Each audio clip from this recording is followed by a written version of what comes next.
Welcome to Seek Reality with Roberta Grimes. Joyous conversations about what the afterlife evidence and modern science combine to tell us is true about our one reality. You have nothing to fear. You are eternal and you are perfectly loved. Knowing the truth changes everything. Now, here's Roberta. Welcome to Seek Reality. I'm Roberta Grimes, and I'm so happy you're with us today. My friends, in the world of afterlife research, there are some truly great unsung heroes that we like to share with you as guests on Seek Reality whenever we can, because they're doing indispensable work in saving the best evidence of human survival of physical death that was produced by physical mediums who lived and performed during the heyday of physical mediumship. These modern servants are doing wonderful work in preserving what would otherwise be lost for our education and our delight, and also for the edification of generations far into the future. And perhaps foremost, certainly among the foremost of these unsung but immensely important heroes, is N. Riley Heagerty. For 35 years, Riley has been researching and writing about some truly great physical mediums, including he wrote The French Revelation about the amazing independent voice medium Emily French, and Portraits from Beyond about the Bang sisters who precipitated spiritist portraits and did independent writing. He wrote The Direct Voice about the medium Elizabeth Blake, and Spectral Evidence Volumes 1 and 2, oh, I love that, which are great compilations of mind-blowing mediumistic events that happened during the heyday of spiritualism.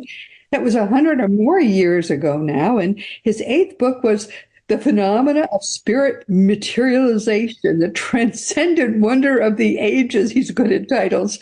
The most glorious and staggering eyewitness accounts ever recorded of spirits returning from the afterlife. Wow, that's a mouthful title. And it's even illustrated. Riley Heagerty has also sat with most of the current internationally known physical mediums, and there are very few of them. His wife, Caroline, is a practicing clairvoyant medium who herself has numerous clients. And I think this is his 9th book. I'm trying to count. If I'm counting correctly, his 9th book is called Etta Wriedt. It's about, this is the short title, it's about an extraordinary physical medium who is obscure now, but she was quite famous at the end of the 19th and the early part of the 20th century. This is Riley's 8th appearance on Seek Reality. I always love it when he comes. He will need to appear by phone, but I assure you he is actually quite a handsome guy. Riley, welcome. I am so happy to have you back with us today. Yeah, thanks for having me again. I appreciate it very much. This latest book is my 10th book, actually. Oh, it's your 10th? Yeah, as I say, it's hard to keep count. But well, I'm counting as one book, the 2 volumes. I should have counted that as 2. Well, oh, no problem. You're always busy. You really are always writing and researching, and you really dig in. I think that's what a lot of people don't really have the patience to do. I did a lot of research 50 plus years ago in the old stuff, and it is hard to pull it all together. I know. You just have to stay with it. It's just the way that it is. You have to stay on the trail and not give up. And in my case, I suffered a very severe loss of a fiancé back in 1985, and it was at the height of my musical career, and the shock of it just took me away from the music business, and I just said I'm dedicating the rest of my life just on my own personal journey to find the answer to life after death, because I had nothing. I had really no one to help me. I was on my own. And here we are 35 years later and 10 published books. So I stayed with it. And it's been a wonderful, wonderful journey. And I'm still going strong. I remember that story. Yeah, that you lost your great love, and this became your great love then for a while. And well, you know what? That happens to people. Yeah. You know, people, you can either go along the rest of your life and carry your grief on your back like a backpack.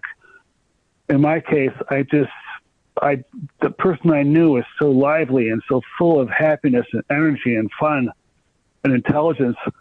I just couldn't get my head around that she could just disappear like a cloud of smoke.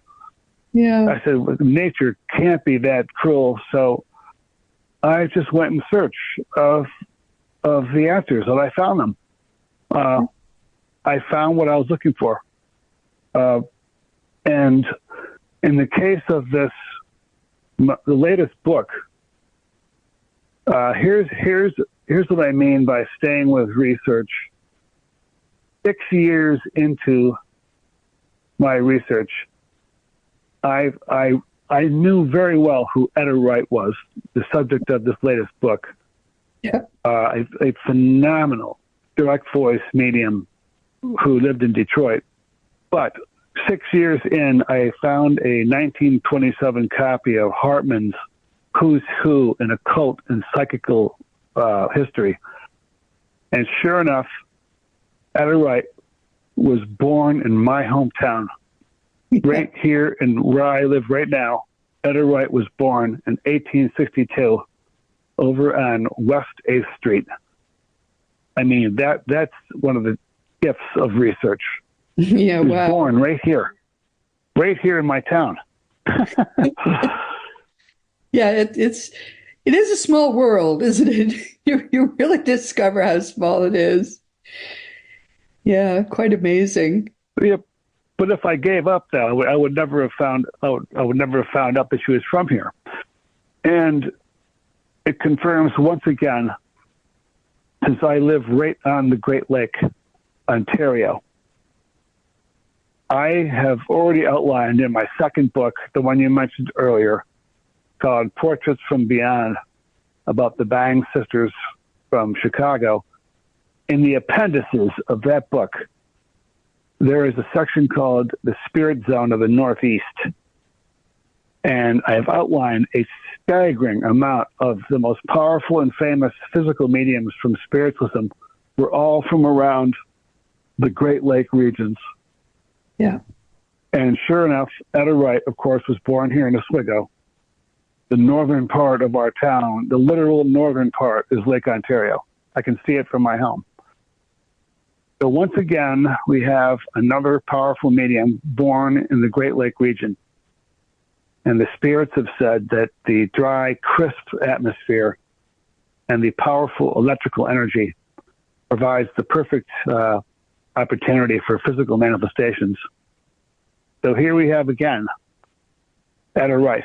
And she moved to Ohio in 1886 when she was 24 years old. She was a housemaid.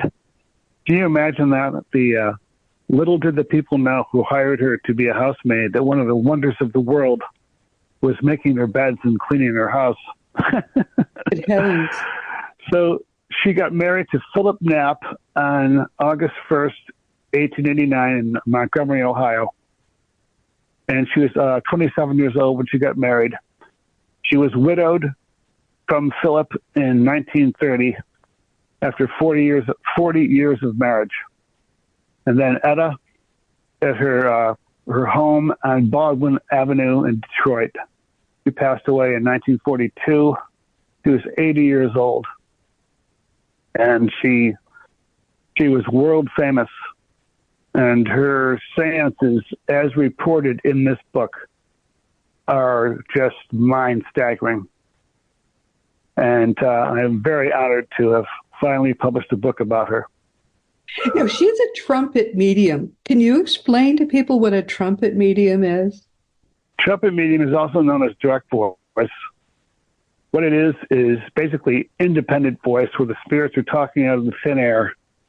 Only, in her case, a lot of the spirits used the trumpet, which was about a 2-foot long, very light aluminum megaphone. It's a classic piece in Victorian spiritualism. It's like a megaphone. It hovers in the air, levitates and hovers in the air, and some spirits use it to amplify their voice. or they can use the enclosed space as a little cabinet to manifest themselves. But with Etta Wriedt, it was both. She had independent voice and trumpet mediumship and etherealizations. You could see the spirits. They're sort of a flimsy, they're translucent. You could see basically through them. But very prominent in her seances were etherealizations. And there were some physical phenomena. But she practiced for years and years and years. And mostly at Baldwin Avenue, although she was invited to Europe, where she was the toast of the town for many of the high society types. It's amazing. But it is. To be clear about the trumpet, it's like hovering in the air, and it's not her body producing these sounds. They appear out of the trumpet. And I mean, I was reading, I did read the book, and I of course read about this phenomenon elsewhere as well. And the bodies would materialize in the room or semi-materialize in the room as well. That's etherealization, yeah. Yes. Yeah. Amazing. Well, the trumpet, it's one of the most historic aspects of early spiritualism. There are many famous trumpet mediums. Yeah.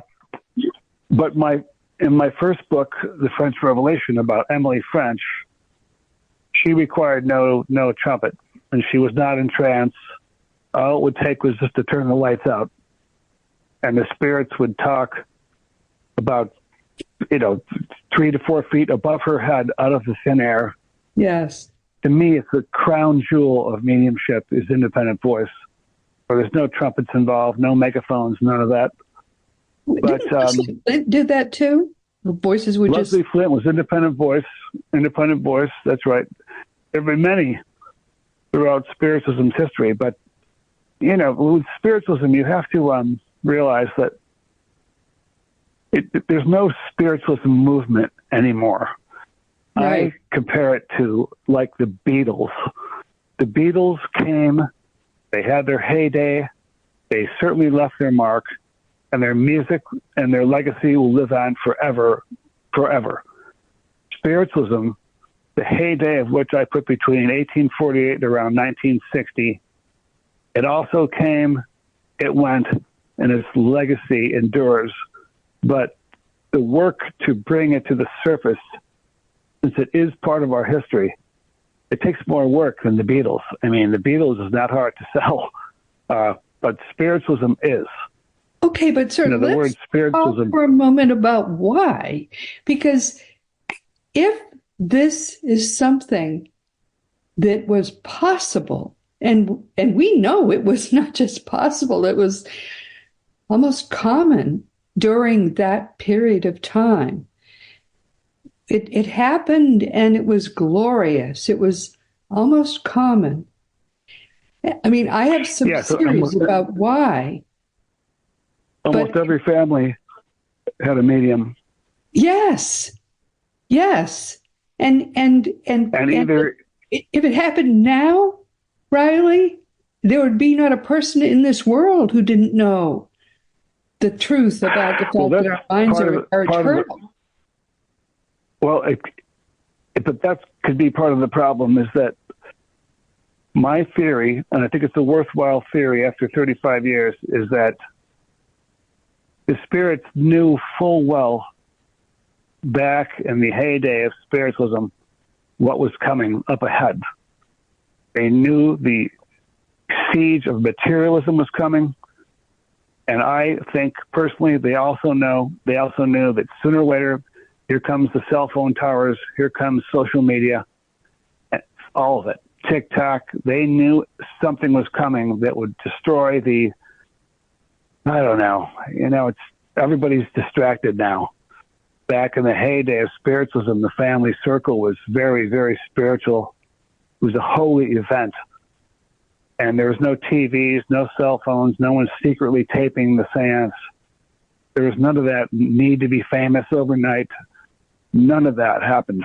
So the conditions were altogether different than they are now. Now, social media, even though it has its pluses, just like the internet, my wife and I have this secret theory that we don't seem to have been advanced enough as a species to handle social media because it's all over the place. Now it's just, I can see why no medium would want anything to do with it. And Why would they? I think you're right. I think that the advent of entertainment was a big problem for all of this, because in the middle of the 19th century, we had no way to entertain ourselves in the evening, and they used to get together. We had they didn't even have electricity until the middle to latter part of the 19th century. So they would get together, have dinner, and then they would entertain themselves by candlelight, and they would do table tipping and there would always be somebody, at least one person at the table, who developed psychic abilities. And that's how they were able to do table tipping and ask the table questions, and it would answer. And they gradually developed some very good mediums in the evening by doing these things. And so that's how it all sort of started in the first half of the 19th century.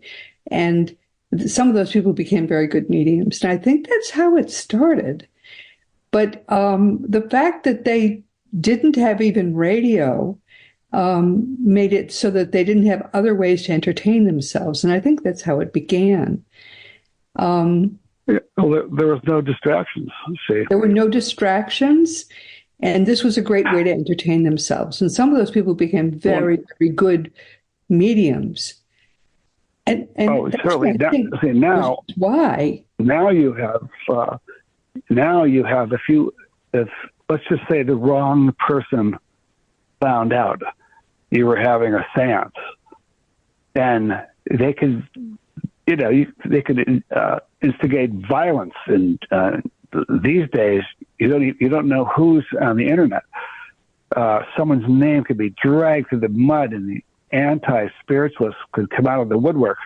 They'd be literally taking your life in your hands if you weren't careful in these modern times, as far as spirits and seances.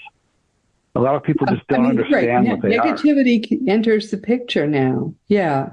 But even just certainly. The fact that you've got other ways to entertain yourself, that it takes really a long time to develop mediumistic powers, and people just don't want to spend all that much time in the dark. Night after it would night. Take you 15 to 20 years. Yes. Of sitting. Greg Hogan. And you know what? It's hard to find mediums. People. It took him decades to do it. And people willing to be developed as mediums, it takes them a long time too. I know. And just trying to find the people. Yeah. To gather together once a week to do anything. Yes.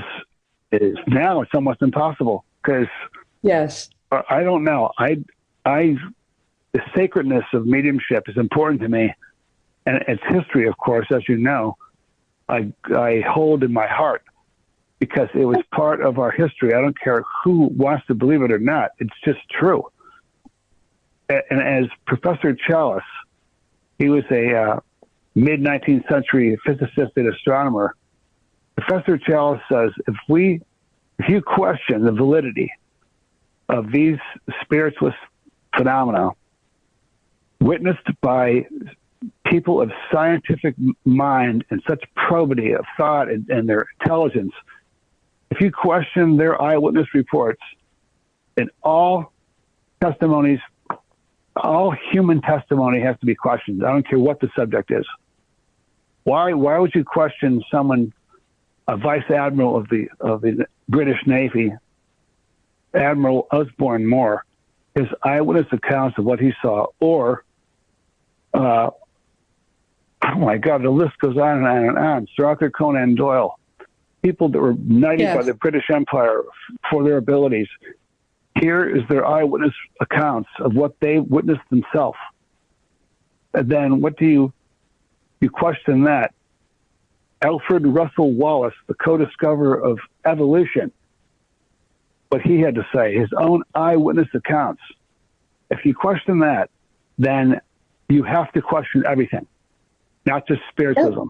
But the point is they didn't see it. That's just the problem, because extraordinary claims require extraordinary proof, and some of the things that these people saw are pretty extraordinary. But that's a problem. But there's also the fact that we just don't develop. There are very few physical mediums developed to the extent that these people developed, just because people are not going to sit for 20 years developing their abilities. Now, if they were willing to do it, if enough people were willing to do it, so we had physical mediums with that quality of development nowadays, be a different situation. We just haven't. We don't have that willingness to develop themselves to that extent. We just don't have those people now. But it probably wouldn't have happened even back in the heyday of spiritualism if there were all of these things getting your attention otherwise. Absolutely right. Totally right.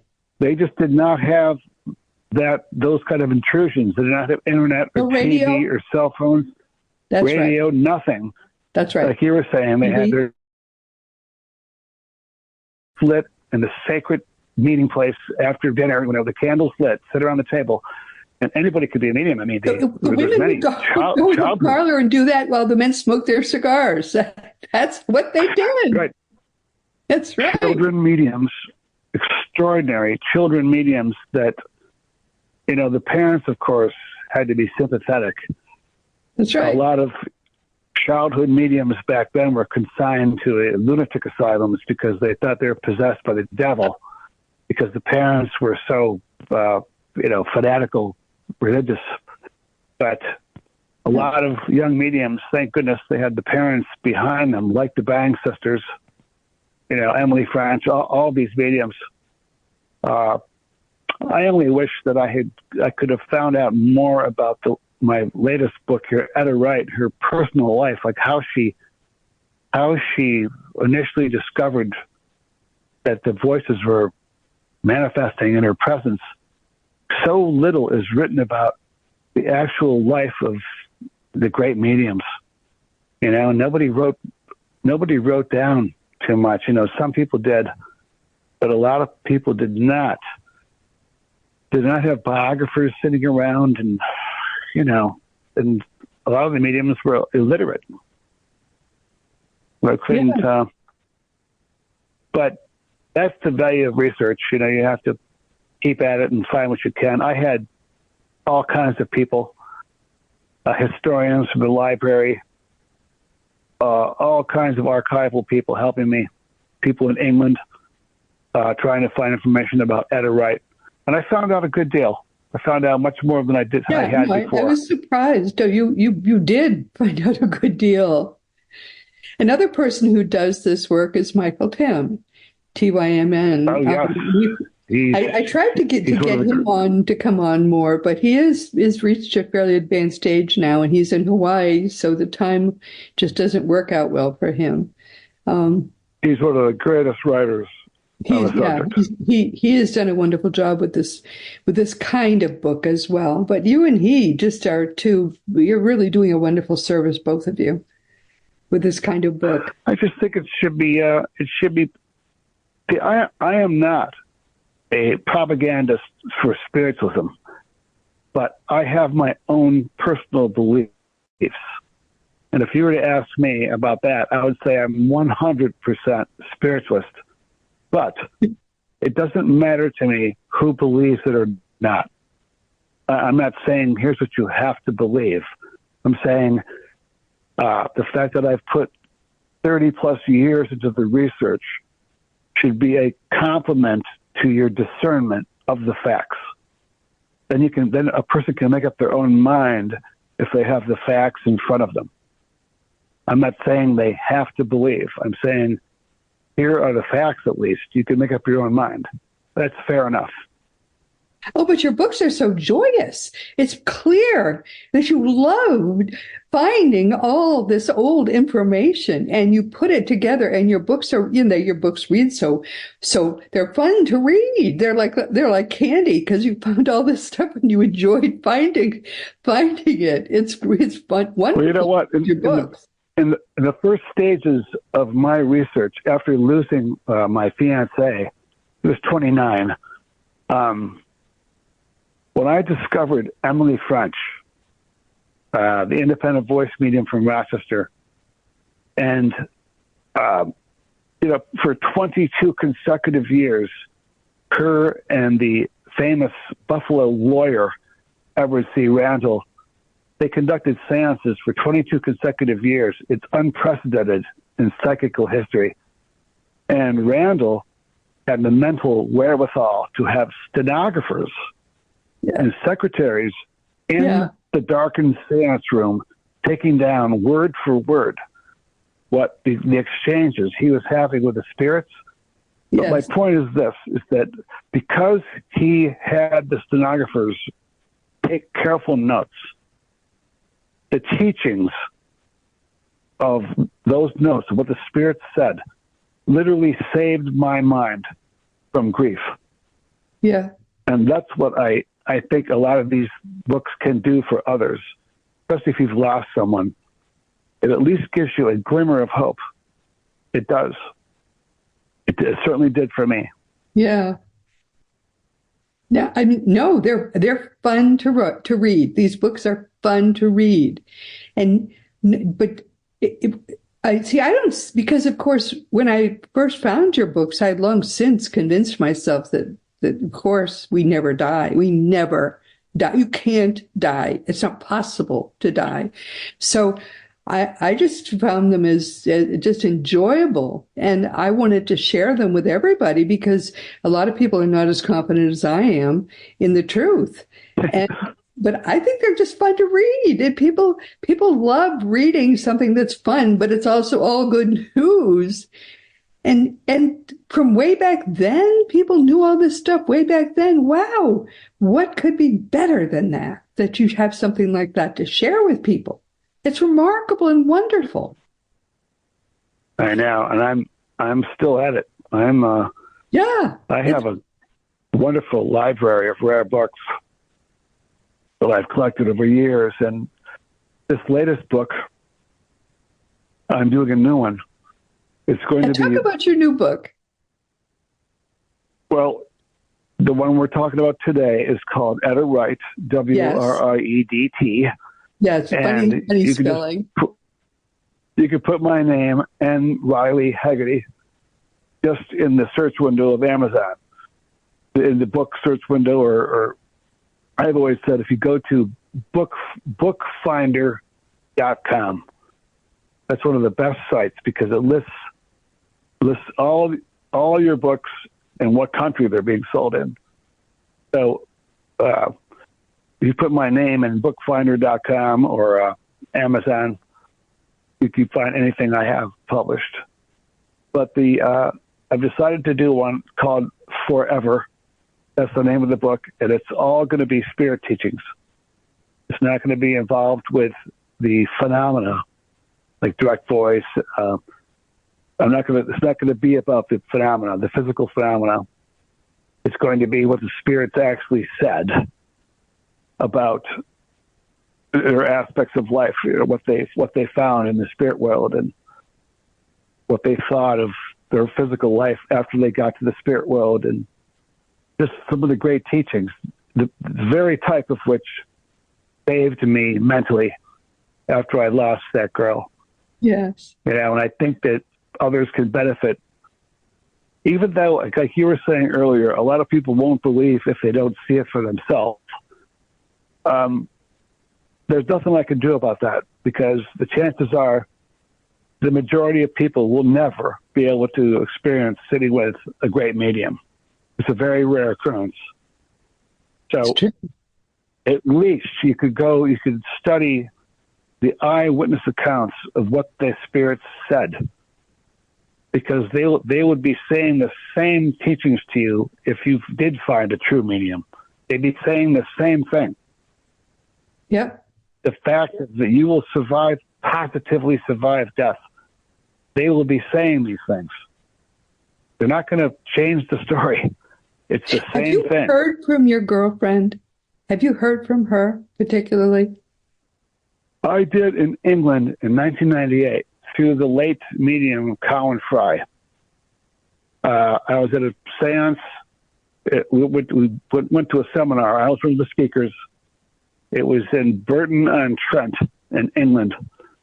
And I couldn't say 100% because I accept nothing but positive scientific evidence. That's it. Nothing. Mm-hmm. I don't care who's offended by it. If I don't have 100% proof, I'm going to question what I'm hearing. Period. Okay. And that's the way everyone should be. And I'd say I would score the message, I'd give it about an 80 out of 100. Okay. Because, you know, any spirit can be an imposter, you know. Spirits can be sitting there listening to you having a conversation with someone, you know. But I thought it was her. But I have felt her in other ways. Through my own intuition, my own sense of, I've been at this for so long that I'm highly sensitive to energies that are in my space. So, yes, I've definitely felt her, and I felt many others too. And I have my own way of communicating, and I just carry on with what I do. But you know you're going to see her again. You know, when you graduate, there she'll be. I mean, we never die. Nobody ever dies. Yeah, if it's meant to be, you know, we worked together that long. We lived together for 3 years, but I knew her before I got together with her. But you know, if you have an affinity with anybody, the chances are you'll see these people in the afterlife. If you do not have an affinity, nature will not bring you together with someone you have no affinity with. I don't care who it is. It could be a husband and wife. If you are not affinities, you will not be together. Nature's laws are perfect in their operation. So if it's meant to be, I'll see her and whoever else, maybe ancestors, who knows? In my life in the spirit world, it's probably mostly the animals, because I put nature first. Nature and animals come my first. My horse is waiting for me. Absolutely. Yeah. So. Yeah, I have both my cats lying right here beside me. They're taking part in the meeting. But anyways, tell them I say hello. Yeah. Yep. Oh yeah. Yeah. So the work continues, and it will. It'll keep going. Well, I always have ideas. This would be a wonderful book. When will this book be released? Is it near completion or just early in the stages? No, I'm only 1,500 words into it, but it takes a lot for the initial stages.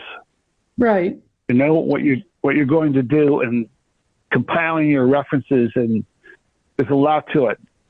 Oh yeah, there's a lot to it. So, and I've got my friend August Goforth. He's the author of the book, the incredible book called The Risen. He's going to he has formatted and helped me edit 8 out of 10 books. So he's going to be back on board. Too. He really is a great, lovely guy.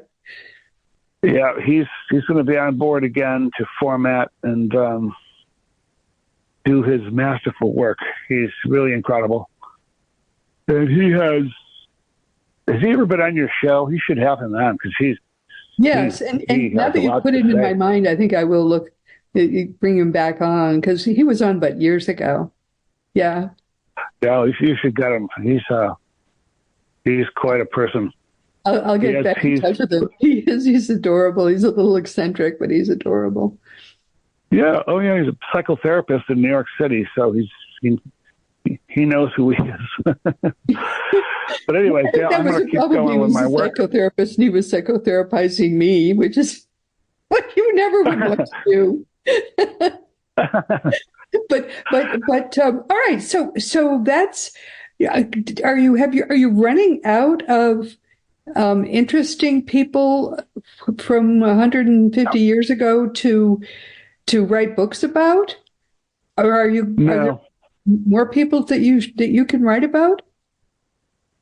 There's more mediums. Yeah. There's always more mediums, and there's always something to archive about that century. Like I've been trying to find Susan B. Anthony, who was one of the great champions for the suffragette movement. Wow. Yeah, that's true. She gave some of her most fiery speeches at Lilydale, the famous spiritualist camp. Yeah. Not far from where I live. And I'm trying to find, did anybody take down notes on when she was talking? I mean, I would love to find, I would like to do a book on the great women of the movement. Emma Harding Britton, Cora Richmond, and Susan B. Anthony, some of the great voices back then, besides the mediums, those who were there in the movement. I mean, I think it's astonishing that Susan B. Anthony, because of the free speech, and women were tired of this oppression.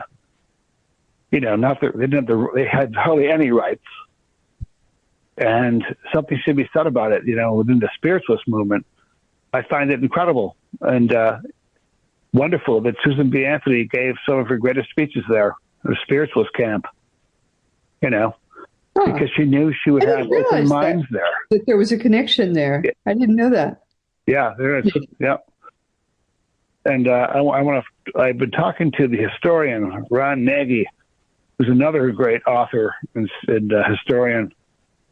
And he said it's going to be hard to find because there's no real records of Susan B. Anthony, her visits to Lilydale. So that's going to be a hard hill to climb, but I'm still going to look into it.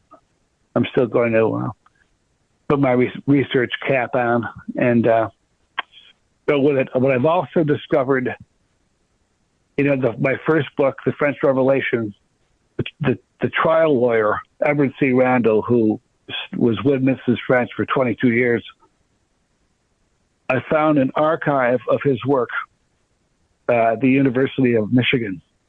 Huh. Which is an extraordinary find, and I'm going to have to go there. Give up their in the rare book libraries. They won't just give up their research. You have to prove yourself and go and spend some time there. So I'm going to have to go to that university, and I'm going to research that out. I think I may have another book coming, and Emily French and Edward C. Randall, which would be just wonderful. Wonderful. Wow. She's one of the heroes of my life. Yeah. Really, she is. That would be great. So we'll have to see what happens there. How about you? Are you going to keep writing?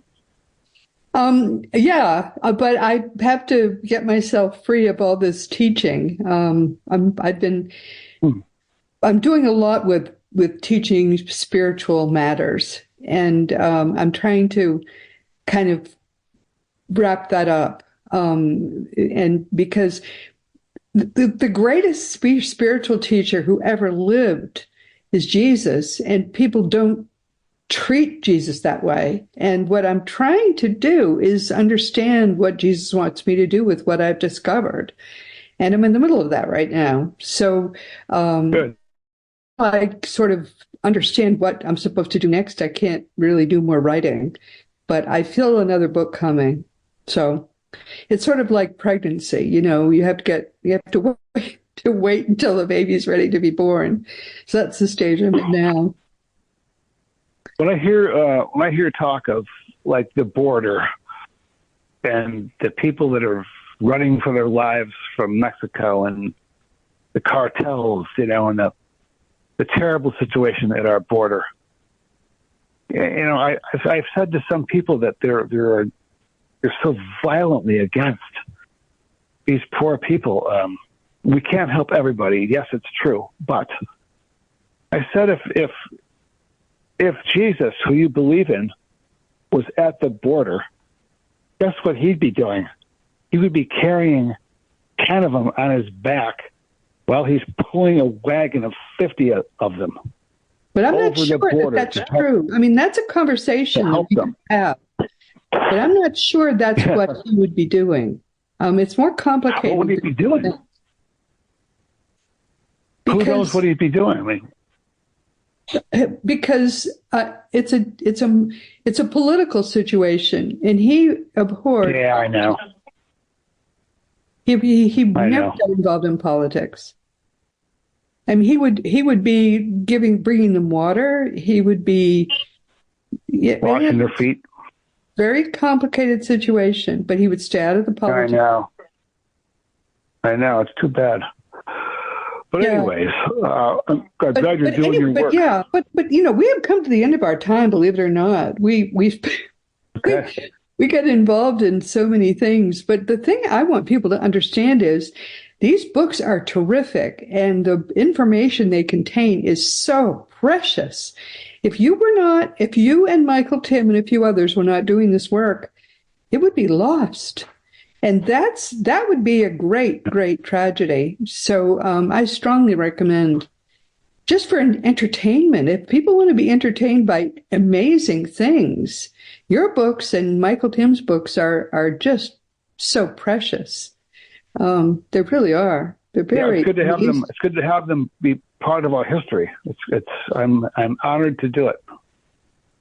No, that's. I mean, the gift that she gave you is the opportunity to do this work. But I think you're going to find she's very much in your life, and always will be. That's great. And she will be back in it again. What do you want people to take away from our conversation today? That, as you and I both know, that the history of spiritualism and the great noble pioneers who gave of themselves to bring these great spiritual truths to the world, who were not seeking fame, fortune, money, none of it. They were just the vehicles by which these great spiritual truths that are pertinent to everyone, universally, they gave it to the world. And there's no reason why it should be lost in the dustbins of obscurity. So, if I'm doing a rescue mission, I am honored to do so, to bring this wonderful, wonderful historical knowledge to the surface. I'm honored to do it. And I'm honored to be on your show. I can't thank you enough for inviting me so many times. Well, I just think what you're doing is so amazing. I give you so much credit for it. It is very, very difficult work. It's what you're saving is very precious. And this is the kind of information that convinced me finally, and I'm such a skeptic, but it finally convinced me, and nothing else could have convinced me, that we truly do live forever. So, my darling, consider yourself hugged, and we will, of course, have you back again. Great. And wonderful once to be again, here. my beloved friends, we've come to the end of our time. This has been Seek Reality with Roberta Grimes. I'm very glad you could be with us today. And please, please, never forget that you're a powerful, eternal being. You never began, you never will end. If you're hearing these words now, you are eternal by definition. And when you get that, when you really get what it means, you are going to change everything in your life for the better. And next week, our guest will be Peter Wreight, who will be here, believe it or not, for a wonderful 20th time. Peter is a certified hypnotherapist based in beautiful Santa Barbara, California. He has more than 30 years of experience working with thousands of clients at this point, and he holds the distinction of being one of only 40 board-certified past life regression therapists in the whole United States. Quite a few of our listeners at this point have worked with him, and they tell me they love the results. In fact, when I emailed Peter this time and said, "Hey, Peter, remember me? Do you have time to visit with us on Seek Reality again?" He said, Funny you think of me today. I just today heard from someone who found me on a Seek Reality podcast, and he made an appointment to work with me. And this happened just today. So sure, I'd love to come back on Seek Reality again. And he was chuckling, just like I'm chuckling now. You're going to love Peter Wreidt.